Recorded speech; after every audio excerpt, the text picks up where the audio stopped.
Good morning, it's 7 o'clock. You're watching CTV Morning Live. Aisling on her final day of vacation. I'm back in the field tomorrow. She is back on the desk, but here in studio right now, looking forward to this. We have Ben Spatafora giving us tips on how to buy cars in 2013. Great tips.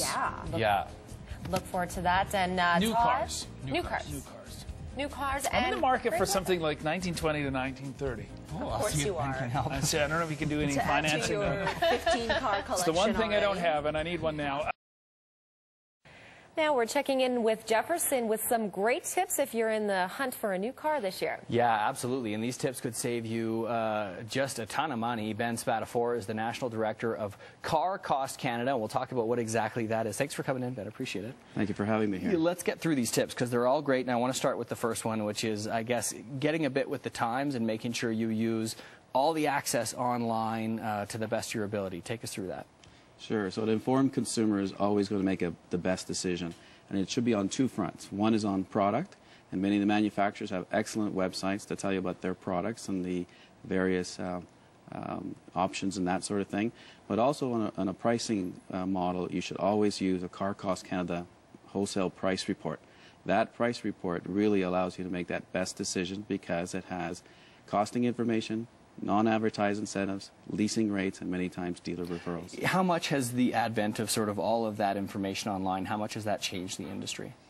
There's a great change. Visiting the dealership really now is simply to pick up your new car. Most of that information can be all done online now. You're doing all your shopping before you even go. Okay, let's get into the second one. This is about knowing your credit score. Talk about why that's important. Very important. Buying a car is an emotional decision. You go through deciding on which car you want, the color you want, the options you want.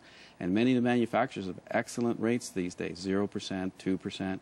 And at the very end of all that process, you don't want to be disappointed by not being able to qualify for their credit. Let's talk about now dealerships. Your third tip is to make sure that you know the dealers that you're dealing with. There's obviously rural versus urban and car malls versus sort of isolated dealerships. What do you need to think about when you're looking at that? If you're a comparison shopper, it's a good idea to, if you live in the country, to check with a city dealer. If you're in the city, to check with a country dealer, just to see whether or not you can make a better decision by going just a little bit farther from where your local area is. You'd think that competition, so an urban car mall, would give you the best price, but interesting that that's not necessarily true. Not necessarily. Again, certainly patronizing your local dealers is a great idea, starting a relationship, but you always want to know what the cost of that relationship might be. Right. Let's talk extras, because that is always you buy a car and it's always the sit down at the office at the end of it, and there are extended warranties or protection for your seats or for your fender or whatever it is. How do we discern whether or not that's maybe something worthwhile buying or not?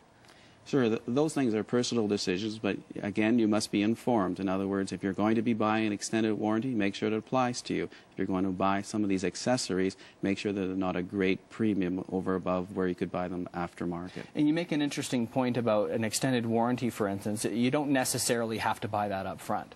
You don't.